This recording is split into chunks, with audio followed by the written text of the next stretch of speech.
Miss Cookie. Leave those boys alone. They're not your personal groomers. Look at your crappy little, look at your poo-eating grin. She's been coming over here. And these little Castor and Pollux have been just nibbling her beard and cleaning her neck and licking her collar like this. Giving little kisses.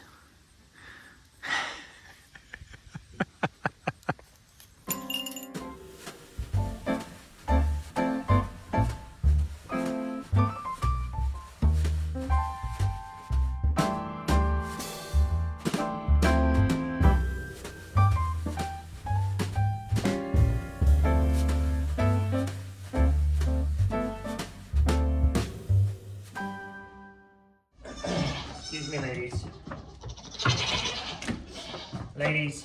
Ladies. Well, now you're trapped. Come on.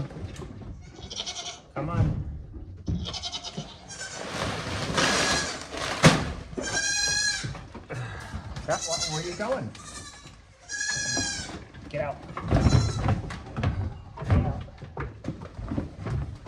Go on, take your friend.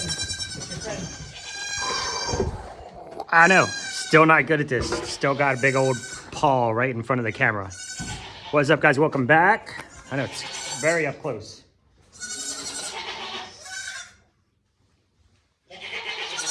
Hi, babies. They are a little grumpy this morning. I'm quite honestly impressed and surprised by how quickly they get their fat hair, as I call it. their very fuzziness. Hi, fuzzy man. So this is good. When I came in this morning, it is 42, maybe 43. We are going to be pushing freezing temps all week. We did have a good hard frost last night, which is not good. I hate winter, for those of you who know. I'm impressed by, apparently this bucket is in a good place to catch drip. These two buckets clearly are not in a good place. All right, guys. So what we're going to do today, I've had a lot of requests. We don't have any magic around here. Nothing fancy. But I've had a lot of requests. I had debated whether or not to feed them first and then show you the food, or show you the food and then feed them. You're getting on the milk stand today. I'm a little nervous about that. I'm going to be very cautious with her because if she doesn't have much milk in there, I don't want to take it so that the babies can eat all day. For those of you who don't know, I've had probably 300 new people in the last 28 days. That's how YouTube kind of monitors it. It gives you a 28-day window. After she kidded, she didn't have any milk. She had a very, very small amount of colostrum, which is good. Colostrum is the life fuel there, everything the babies need to get from mom. In the first 24 to 48 hours, they need that colostrum. We did supply them with a colostrum replacement. As well as her colostrum, we keep on hand kid colostrum. So just in case anything happens like that, mom dies during kidding or she doesn't come into milk. It's the first time we've ever had that happen. So she didn't even come, she never came into milk. She kidded, she had a little bit of colostrum, and then she had very, very small amount of milk. So what we did with that, we pulled Gummy out, put her on the milk stand. She is a milk beast. She's easy 32 ounces twice a day. And, oh, sorry, baby. We'd get her on the stand, let her feed the babe. She's very, very long into her milk. Can we not? Her babes are this size. She had spring babies, so she's probably 7-8 months into her milking. So we would pop her babies on Gummy, and then we would also, this barn is a mess. I haven't cleaned up yet. Got the camera rolling before I started cleaning. We would also pull Mochi out and put her boys on Mochi. And then for the first couple weeks, we actually came over here and bottle fed them for the first full week. By the second week, we were still supplementing them with bottle. She was feeding them throughout the day. They were getting a good top off in the morning and a good top off at night. And then Drummy was feeding them throughout the day. Hi, Miss Lady. What do you want? What are you trying to do? So, on that, I wanted to get into two things that I'm always asked about. I don't know why I sidebarred there, because we're going to start milking. I'm going to go ahead and milk on camera for you guys today. I brought the scale over so we can weigh it. I'm not super impressed with what's going on right now, and that's kind of bothering me. But I get asked all the time, what food do we use?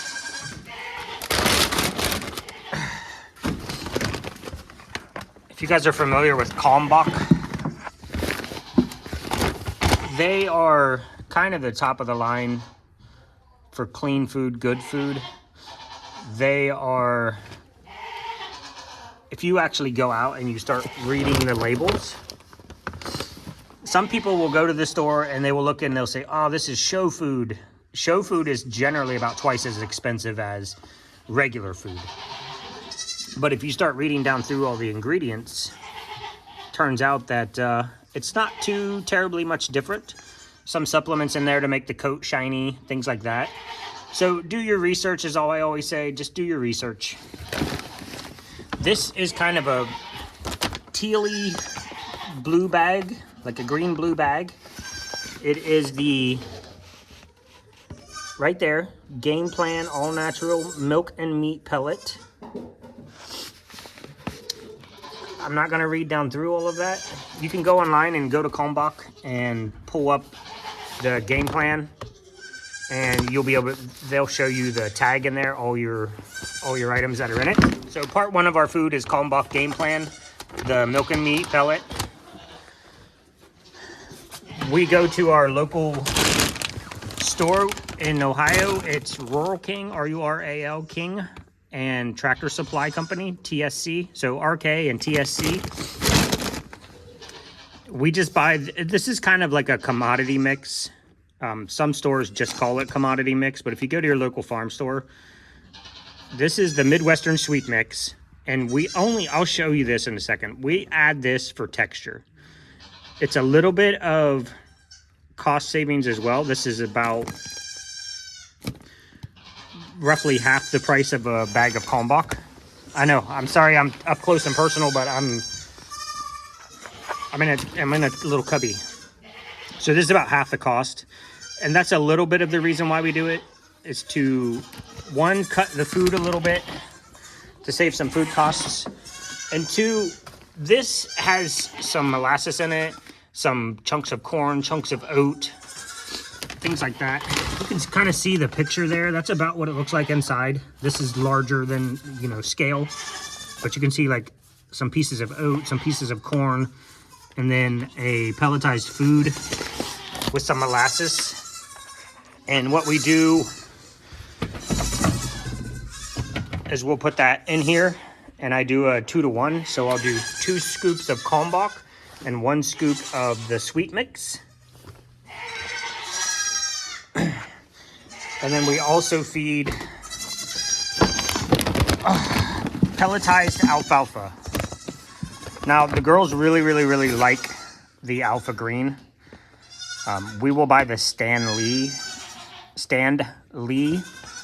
version of that if Alpha Green is not available. Alfalfa prices have been astronomical. Some of the drought, some of the transportation issues, getting Kalmbach or getting the Alfalfa Green across the country. So this is direct dehydrated alfalfa pellets. I really like the Alpha Green over the Stan Lee. The Stan Lee you're going to be able to pick up at almost any farm store. Really, really nice. They're very, very well made. Not much powder. You don't have a bunch of dirty, a lot of your alfalfa pellets, when they process them, they get smashed up a little bit, and it leaves a lot of powder residue. So not a lot of that with the alfalfa green. Comes in a paper bag so it can breathe. And the girls really tend to like this better. They actually eat less of this, and there's nothing in it. The ingredients, I don't even know if they list the ingredients. I already looked it up. Ingredients, dehydrated alfalfa. It gives you the protein, the fat, and the fiber content. Okay, so this is what the kalmbach looks like inside. Again, it's literally just a pelletized food. And there's nothing exciting about that. And long ago, we were like, I'm not opposed to eating the same exact food every day, day in, day out. But, you know, we thought, well, we started this journey with, let's give them something that's got a little texture, got a little more flavor. So you can see the whole oats, the whole corn. Not whole corn, it's been ground, but you can see the oats, the corn. And it's brown. You see the difference in color because of the molasses. Why can't we have nice things? Why would you knock my bins off? Why would you poop in the water? Look at you. Sometimes, Mr. Marlin, sometimes I think you're a few crayons short of a box and you're just happy with that and you're happy with life. He just looks at me like, what? What? Hey, don't be trouble. That's the mix. This is the scoop. I know I get a lot of, you see a lot of YouTubers out there and they're throwing all this in a concrete mixer and then they're pouring it in their bins. To me, this is only 150 pounds. And I only do it about twice a month, I think. It's getting worse because we're keeping more goats. And more goats equal more and more food. 2 kalmbach, 1 of those. 1 sweet mix. And it mixes itself quite well. I don't have to do anything. When I dig down through the layers, I'm gonna get a nice combination of everything.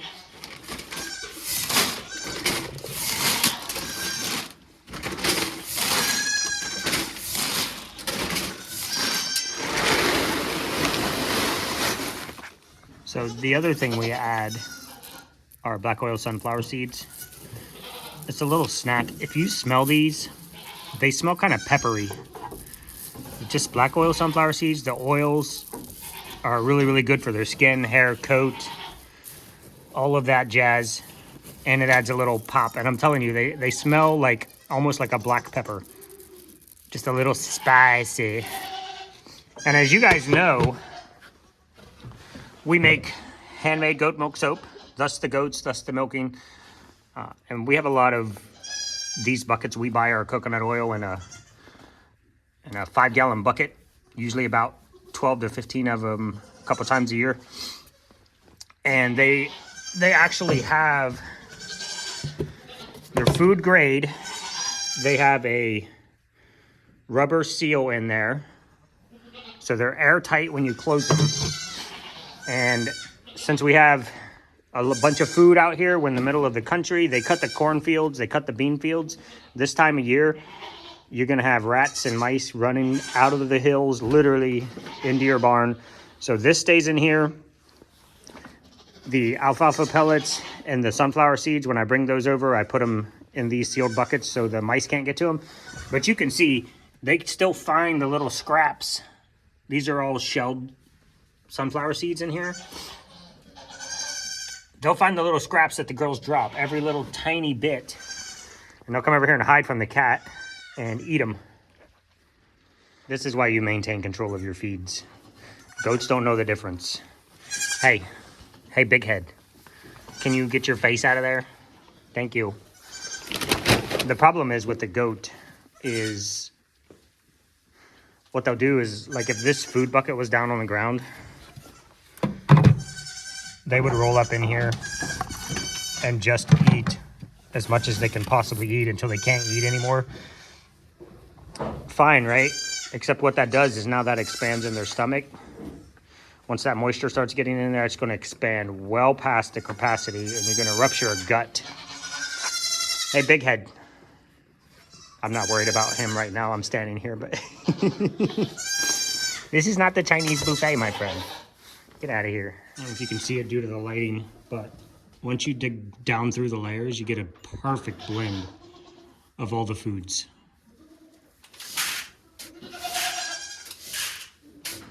Okay, and I know the real question is, how much do you feed each goat? And this is complicated and non-mathematical. I'm sure we looked it up way back in the day. I'm sure we looked it up. I don't know, I don't remember why we landed. Hi, there went a mouse. Freaking nice. Exactly my point proven. But again, I don't remember why we landed where we are. I'm sure we did a ton of research and this is what we landed on. Standard issue goat, not in milk. Tablespoon, black oil sunflower seeds. Tablespoon. Half a cup alfalfa pellets.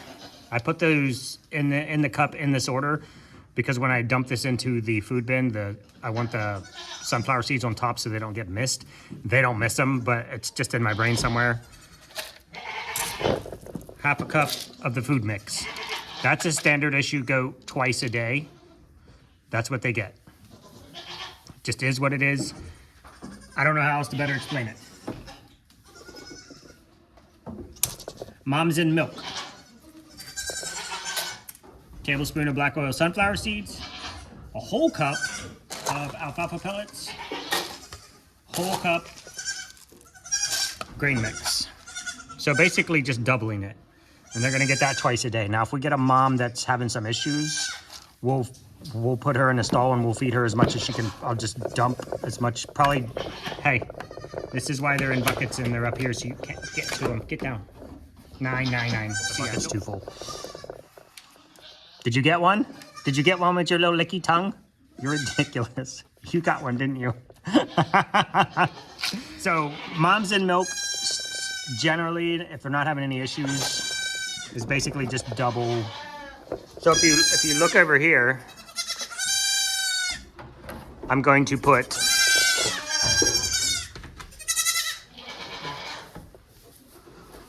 four moms in milk cups over here because we have 4 mid-sized goats, 1 adult goat, and 300,000 baby goats. So I'll put 4 of these over here, and that'll feed the babies and the moms and the teen squad.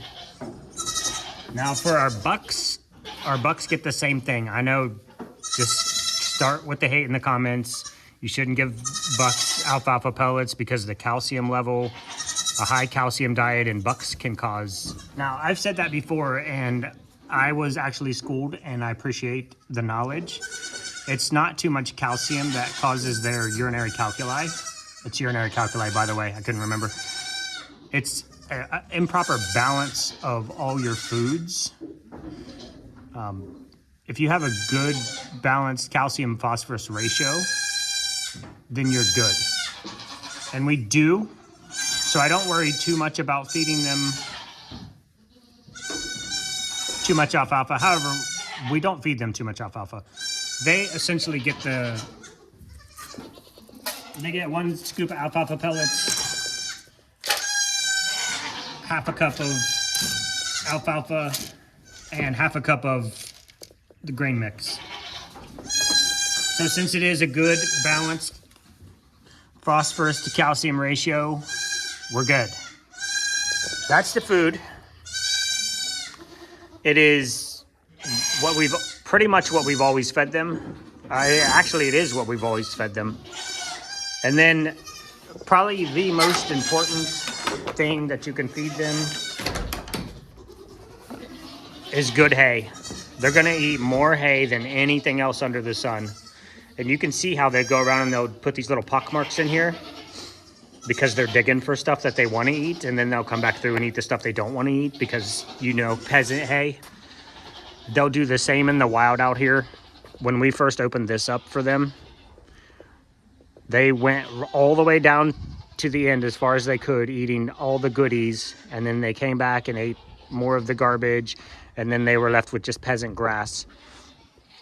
So good hay, and you're good to go. Hi, what's going on? Starry-eyed.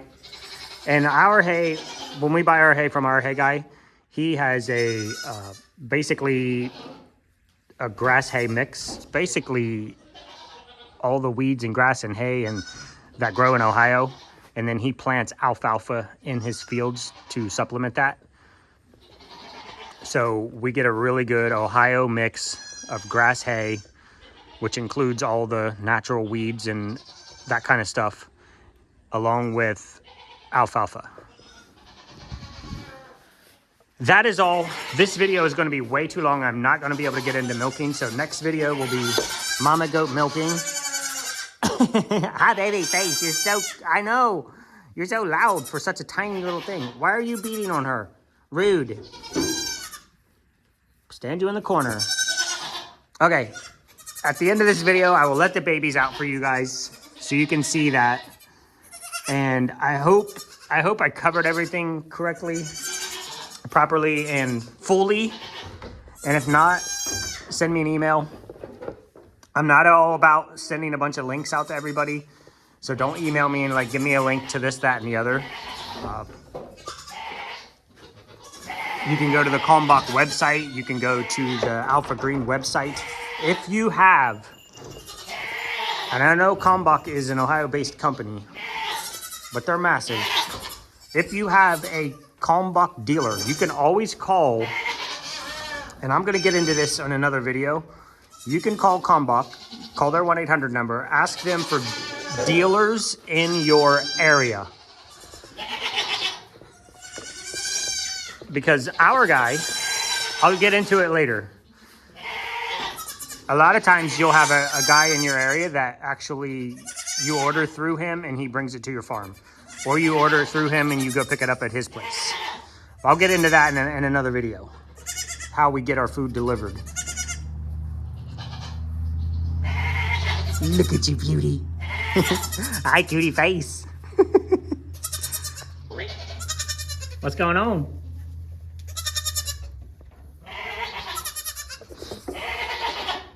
All right, guys, bye. But stay around for babies coming out of the stall at the end. Baby goat zoomies. All right, as promised, before we go. Good morning, babies. Oh, my goodness.